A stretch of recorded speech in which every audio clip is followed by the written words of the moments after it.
Hare Krishna. Ice క్రీమ్కి ముందుగా 1/2 litre milk తీసుకొనేసి కొద్దిగా దాని పక్కన పెట్టేసుకోండి. మిగతా దానికి 10 టేబుల్ స్పూన్ అంతా షుగర్ వేసుకొని బాయిల్ చేసుకొని పెట్టుకోండి. తర్వాత మిగతాది పాలకి అంతా నేను డిస్క్రిప్షన్లో ఇస్తాను చూడండి. మిల్క్ పౌడరు జిఎంఎస్ది అంతా మీకు మళ్ళీ కన్ఫ్యూజ్ అవుతుందేమో తెలీదు, అందుకోసమే డిస్క్రిప్షన్లో ఉంటుంది చూడండి. అంతా అది నేను వేసిందేదంతా మిక్స్ చేసుకొనేసి బాయిల్ చేసే మిల్క్కి వేసి కలుపుకొనేసేది.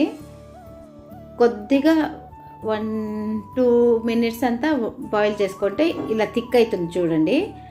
అప్పుడు ఆఫ్ చేసుకునేసేది.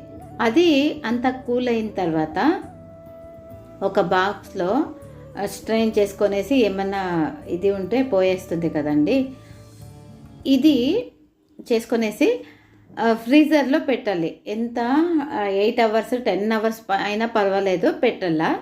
తర్వాత ఇలా ఐస్ మాదిరి ఉంటుంది చూడండి, అప్పుడు మనము బీట్ చేసుకోవాలా.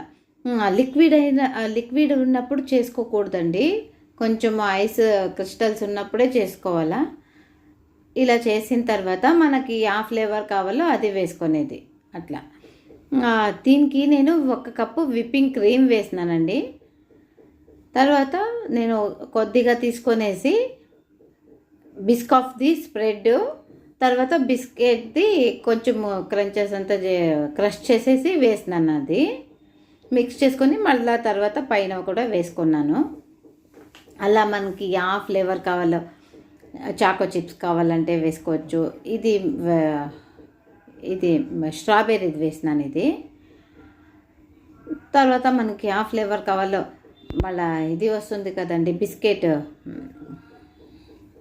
ఓరియో బిస్కెట్ది అట్లా యా కావాలో అది చేసుకునేదండి.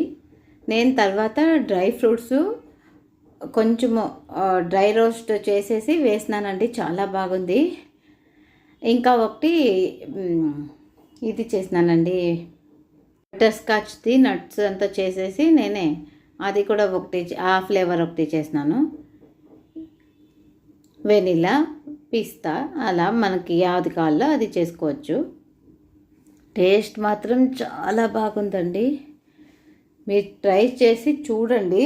ఎంత బాగుందంటే మా ఇంట్లో అయితే ఇది సెకండ్ టైం చేసినాను. లాస్ట్ ఇయర్ చేసింది, 2 ఇయర్స్ నుంచి చేస్తూ ఉన్నాను. మేము అసలు బయట నుంచి తెచ్చుకునేదే లేదండి. ఎంత బాగుంటుందంటే ఇంకా రబ్డీ కూడా చేసుకోవచ్చు. హరే కృష్ణ.